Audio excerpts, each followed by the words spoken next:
Hi friends, welcome back to our channel. మనకైతే ఏపీలో వారందరి అకౌంట్లలోకి డబ్బులైతే జమ చేస్తామని చంద్రబాబు నాయుడు గారు అయితే కీలక ప్రకటన అయితే చేశారు. దీని గురించి అయితే ఈ వీడియోలో మనం ఒక ఫుల్ క్లారిటీగా అయితే తెలుసుకుందాం. అయితే వీడియో చూసే ముందు మన ఛానల్కి అయితే లైక్ చేసి సబ్స్క్రైబ్ చేసుకోండి.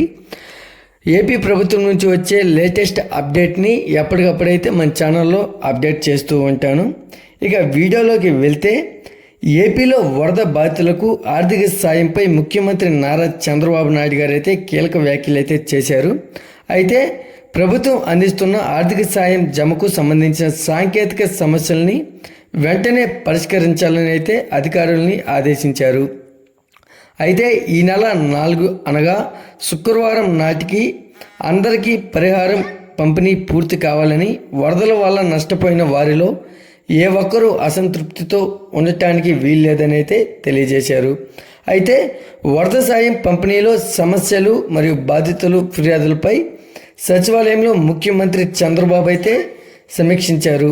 అయితే ఏపీలో భారీ వర్షాలు వరదల కారణంగా నష్టపోయిన బాధితులకైతే ప్రభుత్వం డబ్బులు విడుదల చేసింది. అయితే సాంకేతిక సమస్యలతో 22,185 మంది లబ్ధిదారుల అకౌంట్లలో డబ్బులు జమ అయితే కాలేదు. అయితే ఏపీ ప్రభుత్వం మొత్తం 602 కోట్ల పరిహారం అయితే పంపిణీకి సంబంధించి లబ్ధిదారుల ఖాతాల్లో 588.89 కోట్లు అయితే జమ చేసిందన్నారు చంద్రబాబు నాయుడు గారు.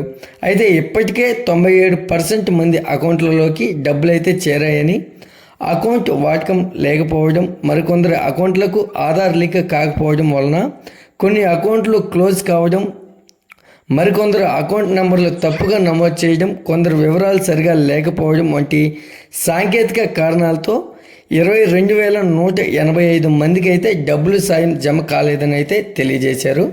అయితే అందుకు అకౌంట్లలో డబ్బు జమ కాని వారు బ్యాంకుకు వెళ్ళి కేవైసీని పరిశీలించుకోవాలని సూచించామని చెప్పారు. అయితే 2 మరియు 3 రోజుల్లో ఈ ప్రక్రియ పూర్తవుతుందని అయితే చంద్రబాబు నాయుడు గారు అయితే తెలియజేశారు. అయితే అలాగే మరికొందరు వరద బాధితులు ఇప్పుడు పరిహారం కోసం దరఖాస్తు చేస్తున్నారన్నారు.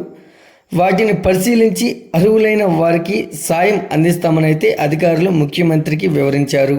అయితే అకౌంట్లలో వరద సాయానికి సంబంధించిన డబ్బు పడిన వారు సచివాలయ సిబ్బందిని సంప్రదించి సమస్య అయితే పరిష్కరించుకోవాలని అయితే సూచించమన్నారు. అయితే రుణాల రీషెడ్యూల్, వరద కారణంగా దెబ్బతిన్న వాహనాలకు బీమా చెల్లింపు, అర్బన్ కంపెనీ ద్వారా ఎలక్ట్రానిక్ వస్తువుల మరమ్మతులతో పాటుగా తదితర అంశాలపైన ముఖ్యమంత్రికి అయితే వివరించామని అయితే తెలియజేశారు. అయితే వరద ముంపు ప్రభావిత బాధితులకైతే కుటుంబం యూనిట్గా ఆర్థిక సహాయాన్ని అందిస్తామన్నారు.